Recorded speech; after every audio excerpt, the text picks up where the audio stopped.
From Super League to Olympic distance to age group world records to Kona. Go longer with the right fuel at the right time with S-Fuels.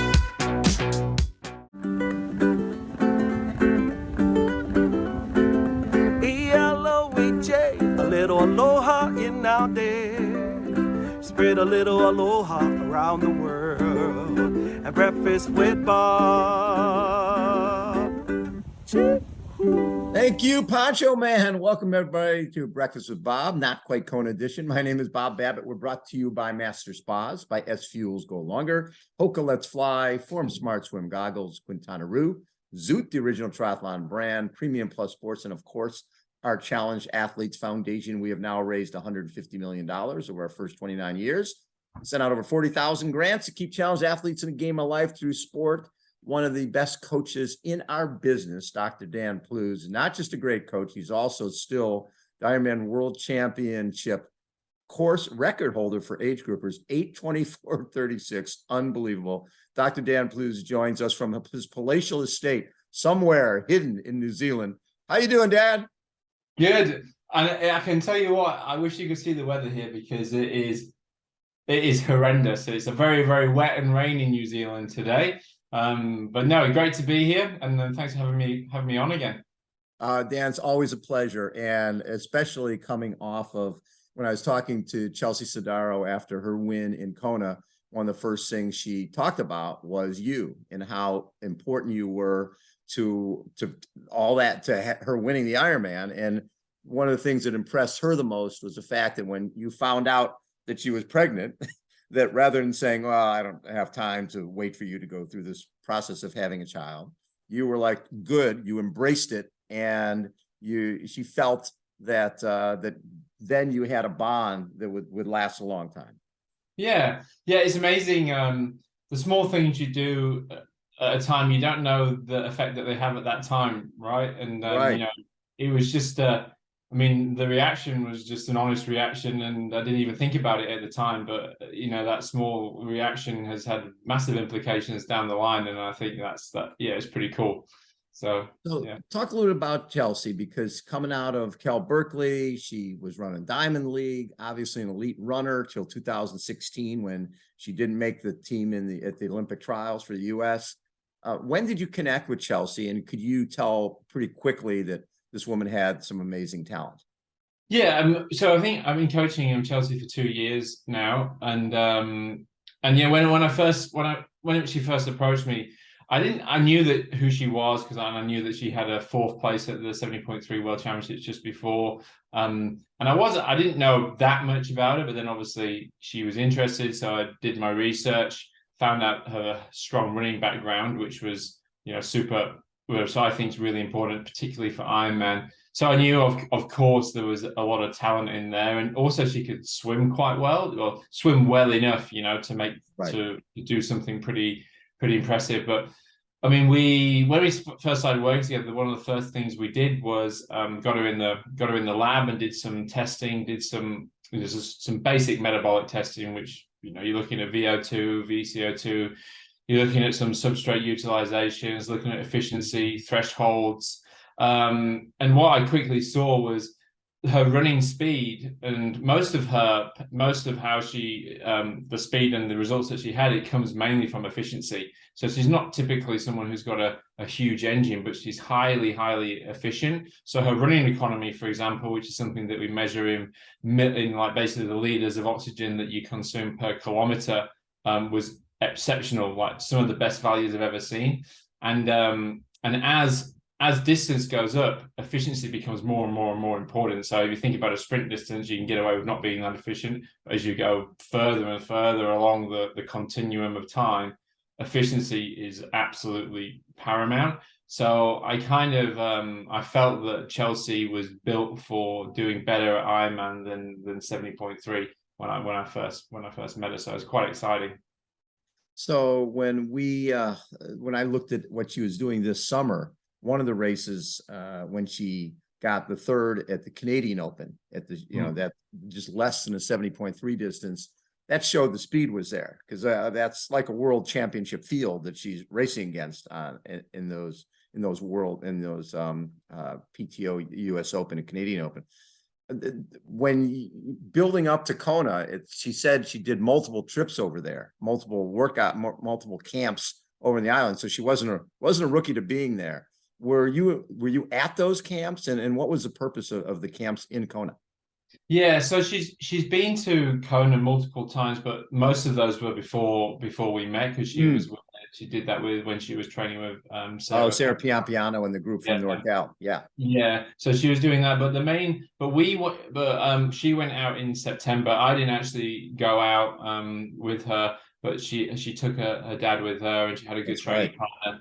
And the main reason really was mainly heat acclimation, so to get used to the heat, get used to the environment. And we've got some very specific protocols. It's a very similar approach that I took in 2018, is that you acclimate when you can actually do a lot of training at the same time, because if you do it too close to the event, the stress of both training and heat, you can just become undone. And I think that's why a lot of people go to Kona and find it quite difficult, because it's quite hard to do both at the same time. So and there are a few specific things that we do in between. So she went to Kona, she did some good training, did some very specific things there, then went to back to California. We did some of the specific kind of more passive heat stuff, heat work, and then back to Kona. But I think it was 10 days before the event. So yeah, we know that the plasticity of response to any acclimation, whether it's altitude training, the more you expose yourself to it, generally the quicker you adapt.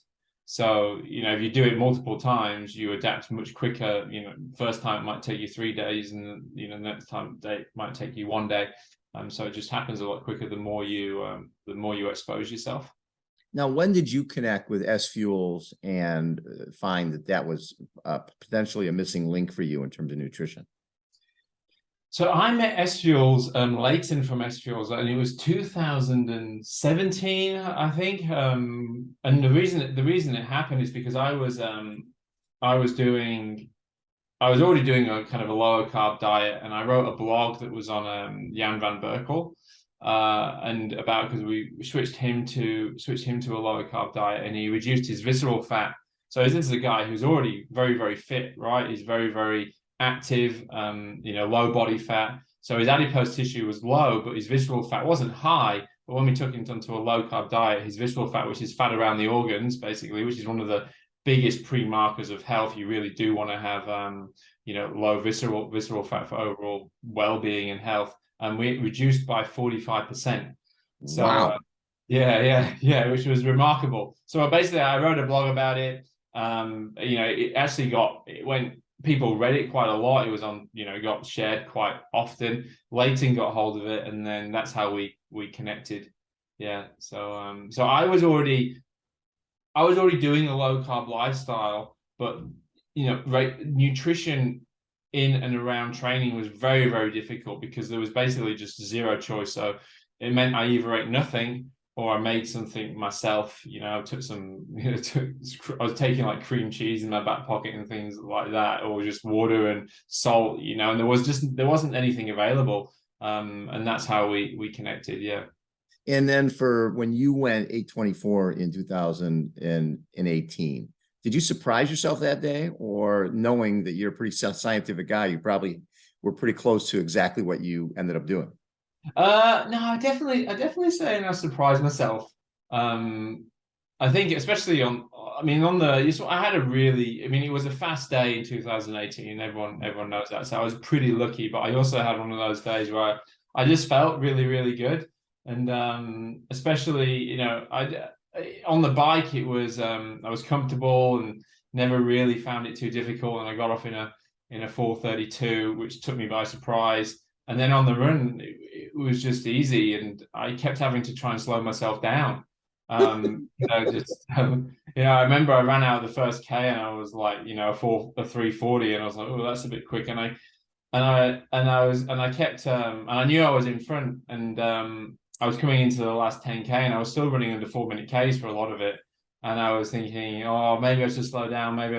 Do one more K at this speed, then I'll slow down, because you just don't. I was thinking I was running too fast all the time, but I never really slowed down. So yeah, it was a good day. It was definitely a good day. The only bit where I came unstuck was at the very, very end, running down Polani. Then my legs just really went because of this, just that downhill. I felt really good until that point, and then I was like, oh, well, the muscle soreness comes in and the muscle damage, and then I actually felt that last bit. But yeah, I mean, can't complain. So I knew I was on for a course record, and part of my mind was thinking, I may as well keep on going and try and get it as far out of reach as I possibly can. Exactly. And then when you run a 2:50:56 marathon, which is fifth fastest overall the day with all the pros and everybody else, that's pretty impressive.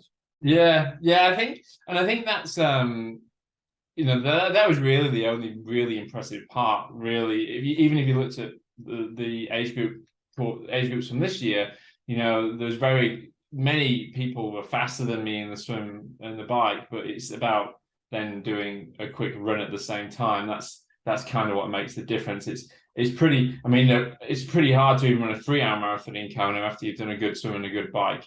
So it was, I was pretty lucky. So talk a little bit about your Endure IQ. You've been coaching for over 20 years. What got you into it at first? What were your sports before you found triathlon? I mean, for me personally, I've been doing triathlon since I was 9 years old. So I've never really, I've never really known anything different. So I have a long history with triathlon. I was on the British team, national junior champion, national youth champion, went to the European junior champs and under 23s. I was on like lottery funding, but I never really, I was obviously that was for the Olympic distance, and I just don't think I really had the talent. And I was kind of very early on, and lots of youngsters came in, and I kind of just stopped really because I wasn't really getting to where I wanted to be. In hindsight, I think I really wish I'd turned to the longer distance a lot younger. Yeah. I think it suits me a lot more. And I remember I was at Loughborough University, and one of the coaches there said to me, you're probably more suited to the longer distance, looking at my physiology and the way I tested the lab. But at the time, I just didn't want to hear it, right? But I wish I listened to him now. So yeah, but I mean, everything happens for a reason, right? And that's totally fine. So yeah, I mean, I've only ever known triathlon, but I mean, my background as a sports scientist, I've done a lot of different sports as a coach and as a sports scientist, mainly as a sports scientist and performance physiologist. So I've worked with, I was with the New Zealand rowing program for 8 years. I went to the London and Rio Olympic Games with them. I think it was 8 medals in total across that lifetime. And I still work with the women's Olympic kayak program here in New Zealand, where we've got we won 3 medals at the last Olympics. So I'm still heavily involved in like the physiology and the sports science. And I was also the head of physical performance for the America's Cup sailing as well. So done lots and lots of different sports, and I really like that because I think it brings a lot of diversity, and it means that for me, you have to understand the determinants of the event. And when you don't know anything about a sport personally, like I didn't know anything about rowing, didn't know anything about kayaking, you really have to learn the sport, and you have to understand, okay, what means good performance in this sport? What means top end performance? What is an Olympic athlete doing? What is an Olympic performance looking like? And I've taken a lot of those learnings into Ironman as well, and what does it take to win at Kona? And I kind of have this reverse, start with the end in mind and a reverse approach to the way I do things. So I saw that you're working with Javier Gomez, one of our favorite people on the planet. And it's interesting because for both him and Alistair coming over to long distance later, right? You're like the guys are coming in now, Christian and Gustav are all coming in when they're in their early to mid 20s. And that, and with Javier and Alistair, they don't get in until they're early mid 30s. Yeah. How do you adapt? How do you take someone like Javier and make him success? He's going to be successful in anything he does, but help him become an Ironman World Champion. Yeah, I mean, if you'd have asked me 5 years ago I thought it was possible to do what the Norwegians have done, do well at the sprint, the Olympic distance, and the Ironman, I'd have said, impossible. I always said it was impossible. But obviously, I'm eating my words on that one now. So, We all are. yeah, yeah, yeah. So I think, I think both Alistair and Javier, they were doing the sensible. They were thinking what they were doing. The sensible thing is focusing on the Olympic distance before moving into distance, which nearly everyone has always done historically, right? But yeah, it's crazy to think that how the Norwegians have done what they've done. But really, it all comes back to understanding the determinants of the event again, and looking at the physiology that's associated with that. So for Olympic distance, we know like VO2 max is probably more important. The efficiency isn't as important. Of course, it's still important. Having a bit of an anaerobic capacity and some high end top end is important for Olympic distance. But those things kind of become less important as the distance becomes longer, and things like substrate utilization, so preserving endogenous carbohydrate stores and being a better fat burner becomes more important. You can probably lower your VO2 max that little bit, and efficiency and durability becomes super, super important. So, I mean, then the training just has to reflect how to make those changes for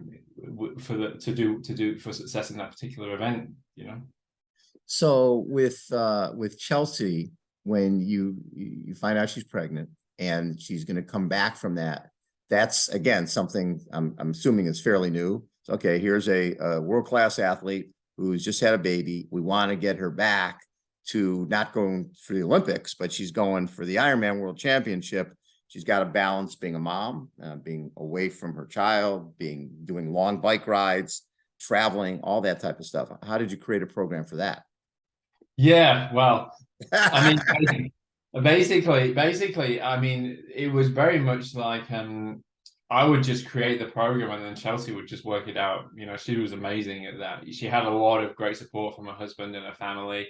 And, it was definitely a team effort on there. And I really had the easy part, because all I did was, I said, Chelsea, if you want to, this is what we have to do. There's no shortcuts here. We can't just go, oh, you've got a baby, so we're going to win the World Championships with 12 hours of training a week. It's not, you can't do it. You have to do certain things. So if you want to achieve the goal, we just included it. So the program didn't really change. Of course, some days you would request lighter days if you didn't have any help or care. But for the main part, Chelsea took care of it, and Sky has traveled the world with Chelsea already. So it's a full operation. So you arrived we went to Pontevedra with Javi on a training camp, and she's got a nanny there and Sky there, and yeah, it's a big operation. So it's definitely I know that she says that getting to the start line of every race is an accomplishment, and it really is. It's just such a massive thing. We're seeing more and more athletes coming, from track and field. Gwen Jorgensen, I think, was the motivator for Chelsea. She's a woman who swam and ran in college, and then really had no background on a bike and became the best in the world. For a lot of the runners out there, and we see it all the time. Someone like a Chelsea had all these stress fractures when she was just running. If you were working with just runners, like elite runners, would you have them incorporate swimming, cycling, weight training, flexibility, those type of things? Because I think a lot of times running coaches, their mentality is just run. Yeah, and you know what? I think I really would. I mean, I don't think to the extent that a triathlete would, right. But I think I actually had like last week we had Javi stayed with me, but we also had Brad Beer, who's quite a famous physio from the Gold Coast, helping as well. We talked a lot about bone injuries, and one of the really important things is you have to mitigate any bone stresses. You have to rest the bone. You can't you can't just hammer it every single day. You have to rest it to let it kind of regenerate and not go numb and feel and hear kind of when it's being loaded. So I would definitely be including some days off running and substituting with cycling, just from general bone health, really, because that's really important. I was listening to a podcast on it the other day, and I think that's really key. But also, there was some great research that has come out that showed that runners who did cycling training, and then they did short intervals, so like 30 seconds off, 30 seconds off, so high intensity bike training, improve their running more than the same athletes who actually just did the same effort but running, which is remarkable. So there's definitely some merit to including cycling in your program. I think swimming's okay, but most runners can't swim that well, and you know, unless you can swim well and you can actually get a proper workout from it, it's quite hard to swim properly. But most people can jump on a bike and do that. I always tell people the orthopedic reality for a lot of my friends who they call it coming to the dark side, getting in the triathlon, and they're pure runners. And I tell them, listen, when you turn 50, I guarantee you're not going to run any faster than you ran at 45, unless you start incorporating some cycling, some other things in, because you can't do the pounding. Your body just can't handle the pounding that it used to when you were younger. No, exactly. I mean, my dad's 70 and he still does triathlon, and running's the thing now, right? He can he cycled 120k the other day, 2,000 meters of elevation, and he's totally fine. But the running's becomes the I know. real problem. Yeah. It's I'm in the 70 to death age group as well. And my mentality has become, Dan, that 10 is the new 8. You know, the 8-minute miles off the bike are history. If I run a 10 now, that's the same as an 8. Exactly. You just gotta adjust the goal. You change it. So for Javier, as he moves into this next part of his career, you've got to adapt his training, obviously, to the fact that he isn't 25 years old. He is older. And do you try to more time off in between the tough sessions? How do you adapt for athletes in terms of age? Yeah, well, I guess it's not. I think with Javi, he's still very capable of handling the training. It's more time off between runs. So like we have he's not running every day. You know, some off days running. Whereas we used to traditionally would run every day. But also one of the reasons we had Brad Beer here last week is because we were building a very robust rehab strength training program to go alongside his training, because I think that's really important, particularly as you get to have his age. I know, you know, I remember Gustav Eden. He was quite famous for saying that he does no weight training, right? Which is great when you're his age and you can get away with it. But I think that as you get older, you have to start paying a little bit of attention. And to me, when I think of Javi, the main focus for us is being consistent in training. So everything goes towards that. So if I can get Javi training consistently without injury, I know that he's gonna do well. So that's kind of the main goal, which is why we've incorporated. You know, we spend a lot of time getting Brad over and really incorporating some very robust, dialed-in, specific strength work that's just for him. We've seen over the years so many athletes, from Jan Frodeno to Alistair. People come over from short distance and they have success going long. What you don't see is people going from long back to short.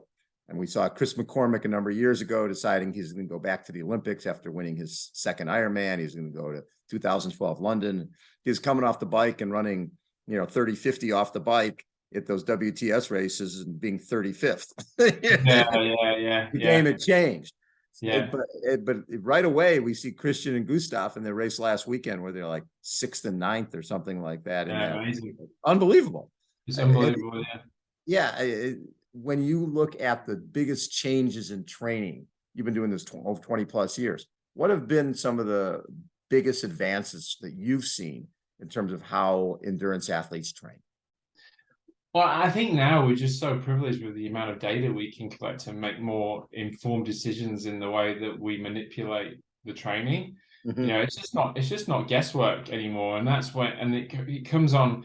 It's on both sides. It's like so I always think there's the stimulus and there's the response. So on the stimulus side, we can look at certain aspects of lactate. We can look at muscle oxygenation. We can look at metabolic data, and we can assess the individual and then kind of move the program to where it is needed to be fit, to where it's needed, right? But then on the response side, we have things like heart rate variability and sleep metrics that we can look at the recovery as well. So we can say, okay, I planned a rest period here, but this athlete is actually responding really well to the training. They're fresh, the heart rate variability is really good. We can carry on training, whereas it's no longer just saying, oh, we're going to do a 3-1 cycle because that's what we've traditionally always done. It's very much more individualized based on the responses in the training and what that athlete needs in their own internal physiology. Then also how they respond to the training. So are they recovered? Are they coping? Do they need to do more or less of X or Y? So I think they're the main things. So did Chelsea's win surprise you? Did it surprise me? Yeah, I guess. I mean, I think it did. I was confident that we would likely get on the podium, judging by the data. But then when Chelsea got off the bike, the win didn't surprise me because of the gap. So as soon as she got off the bike and I saw the gap was only 3 or 4 minutes, then I said to my wife, I said, Chelsea's going to win this. I mean, you never know, right? Because it's an Ironman and you don't know what's going to happen on the run. But I said to her before the race, I predicted she would run somewhere between 2:50 and 2:55. So she got off the bike. She was only 3 minutes down. And I was pretty confident that Lucy wasn't going to run much faster than 3 hours. Right. And the only danger was how fast Annie Hawk ran behind her. But yeah, so yes and I guess yes and no. Yeah, is the answer. to beat around the bush. The fascinating part, back in the day, in the 80s, in the Ironman, there was the women who won. There was a set of twins named the Punto sisters who would walk every aid station during the run. They would get to the aid station, they'd walk through, get their nutrition. But they would run 3:15 walking through the aid station. And when I saw Chelsea slowing at the aid stations, I'm like, oh my God. First you think, oh, is she, cramping or something? But then you realize she's stopping to get her fuel in. Was that a part of the plan? Yeah, well, I mean, I didn't tell her to walk,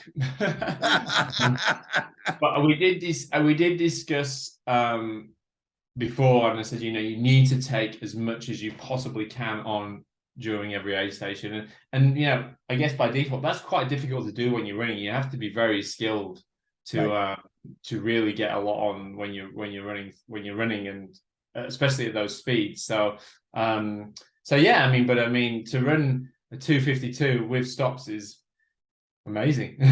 It really was amazing, but it's funny because it wasn't until 80, I think it was 86 when Aaron Baker ran by Paula Newby-Fraser while she was walking with one of the Punto sisters, when Paula realized, oh, I guess the game has changed and people are going to run this whole marathon. Yeah. I mean, I was at the when she first walked the aid station, I was like, oh my word! But every time she got back into her running so quick that I was like, oh, she's actually it worked well. So got right back into her pace. Into the rhythm, yeah, it's great.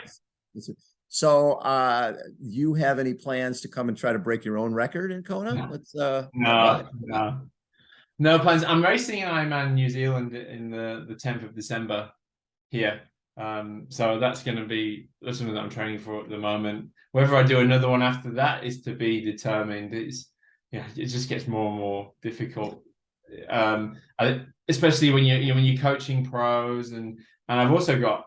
So when I last did Kona, my daughter, she was born 2017 on race day in Kona. So then I trained for the first year when she was, from 0 to 1. She turned 1 the day after the race, and in hindsight, that was very easy.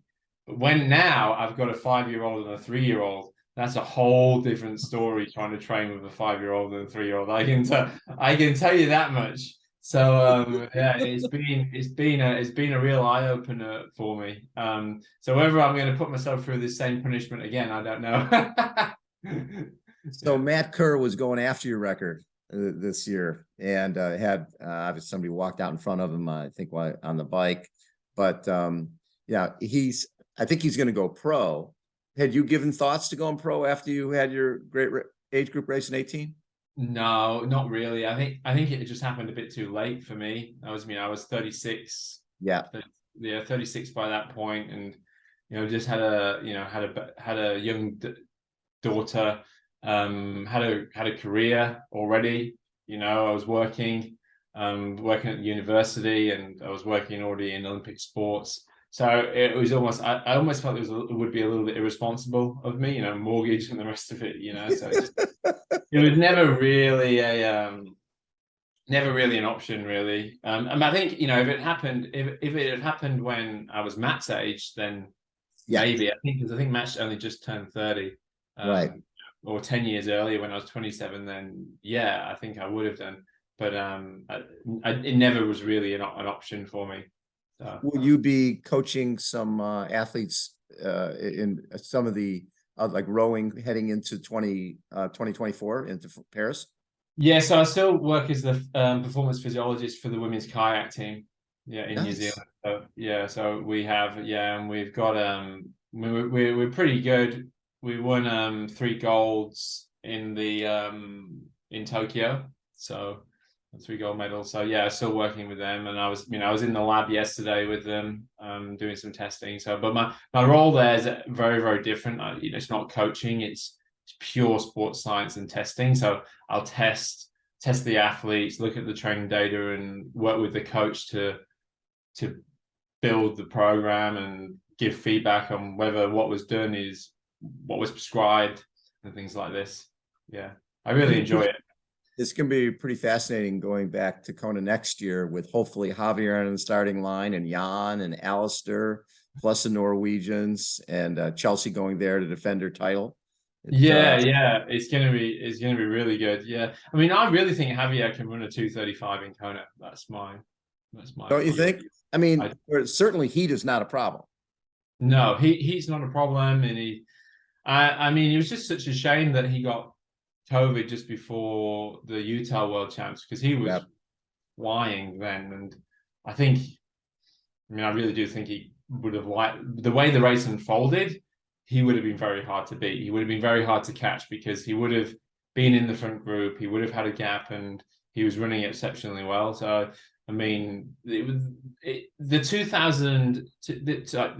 2022 year has been, on one side, absolutely devastating, but then it finished with such a high, because when Javi got COVID before Utah, I was absolutely devastated, just gutted. But then, it finished off with such a high. It's been really been one crazy year, that's for sure. So more people reaching out, wanting you to coach them after Chelsea wins? Yeah, there's definitely been a lot more interest. Yeah, for sure.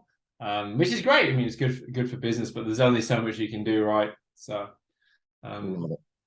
So with S Fuels, they're right fuel, right time. So in terms of when you're talking about racing, obviously you want to be eating the right stuff at the right time. When you're racing, or when your athletes are racing, what's the approach? You want them to eat a certain amount of carbohydrates at a certain time, or just what is the formula, or is each athlete different? Yeah, well, each athlete's always slightly different. It depends on a number of things. It depends on how much carbohydrate you can tolerate, depends on what your actual fat oxidation is, and it also depends on how much power you're producing. So if you think about like Chelsea versus a Javi, there's a big difference in terms of just power output, and more power requires more calories, and more calories will generally, there's only so much, even if you have the very, very, so say they've both got the same fat oxidation rate, Javi will require more carbohydrates than Chelsea, just for the fact that he's producing more power. So there's many things that you have to consider. But I mean, we generally take an approach that, if possible, I'll always tell the athletes to try and avoid fructose in the sports drinks, because for many people that can be bloating and cause a lot of gastrointestinal distress. So I always try and remove that if possible. And that's really only needed if you have a poor fat oxidation. So I always think of both sides of the coin. There's a lot of talk about training the gut and tolerating more carbohydrates, but my view is that you should increase your fat oxidation, improve your fat oxidation, so you can be less dependent on carbohydrates and need less during racing. So it's like you have to think of both sides of the equation. And Chelsea doesn't need that much carbohydrates because she's got a good fat oxidation, and she's smaller, and she doesn't produce as, she's efficient as well. So so it works well. What's amazing me with Chelsea is how quickly she became a really, really good cyclist. I mean, not getting into the sport until 2017, and then a few years later winning the Ironman World Championship, because we both know you got to ride the bike there. Yeah, I mean, when we first talked with Chelsea, one of the main things she says, I really need you to help me with my cycling, because she was really not happy with her cycling in 2000 and 2018 and 2018. So I mean, that was a big work on for us, is very specific sessions, a lot of work in getting your position right and the aerodynamics, and very just very dialed in and very prescribed in terms of what she needed to do. And I think made a massive difference, right? Made a huge difference. So she really improved. So from this interview, we have a special offer from S Fuels. It's buy the S Fuels Race Quick Start Pack with top 3 best practice video from Mr. Dr. Dan Plews, for half price, now $10. And while stocks last, you'll also receive 10-serve S Fuels Keto 3 breakfast cereal pack free from S Fuels. Add both the Race Quick Start Pack and Keto 3 to your cart on the S Fuels store, and the code is try it now at checkout. That's pretty cool. Yeah, really good. And I mean, especially, so the thing with S Fuels is we have so many different ranges. We have kind of the train product, which is more for your long endurance rides, which is without carbohydrates. Then we have the racing products, so the Race Plus gel, which is more for your higher intensity or your really, really long sessions. So for example, like at the weekend, I did a 4-hour ride and a 1-hour run off. So I did the 4-hour ride with just the train, which is a more of a fat-based fuel, has MCT collagen. I got off the bike, and then I had the Race Plus gel, which contains 44 grams of carbohydrates it uses a highly branched cyclic maltodextrin, so it's it's amazingly quick at getting into the system. And then I did my hour run, top of the carbohydrates. The run was a little bit of a higher intensity, and and it's just absolutely perfect, because we just doesn't mean that you have to have like gel all the way through the 4-hour ride, and then then more gels and more gels and more sugar. Because I know, Bob, I don't know, I get this feeling now that you read on Twitter, you read on all the social media, that we seem to have got into this competition to who can consume the most sugar during exercise. It's just mad, and I think it's something that it's not great for your health, and it's not great necessarily for your training adaptation either. So it's why we have the right fuel, right time, is that you can get a lot more bang for your buck with your training, with proper carbohydrate partitioning and periodization.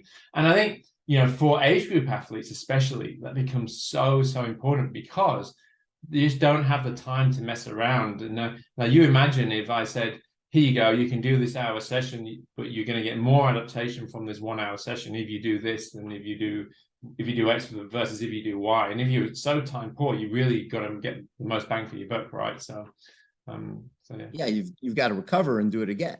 Recover and do it again, and you don't want to be so fatigued from the workout that you don't sleep well. Everything ties together. Yeah, but also, I mean, we published some good meta-analysis. We published 2 in Sports Med, and we looked at we looked at something called AMPK, which is adenosine monophosphate, which is it's a cellular signal that senses energy, energy in the cells basically, and it's very important for upregulation of certain training adaptations. So in this paper, with this meta-analysis, we showed that by manipulating carbohydrates at certain times for certain sessions, you can likely get more training adaptation and more cellular signaling of this particular signal that will mean you get better training adaptation. And it's the same with fat oxidation. if you do a session and one of the things that we found with another meta-analysis that looked at ways you can influence fat oxidation during exercise, some of the main things that came out was, one is habitual diet. So if you habitually have a little bit more fat in your diet, you'll be better at burning fat. So that's where the S-Fuels Life range comes into play. So the Keto 3, the Transform, all those things that you can have in your life, and the S-Fuels bars, of course, which are amazing. Kind of my staple. I think Nicole and Leighton get sick of me asking for so many because I probably eat too many of them. They're pretty yummy. Yeah, having those in your diet, that upregulates. But also, if you're also a little bit glycogen depleted before, and you don't take carbohydrates in the first period of exercise, you also upregulate fat oxidation.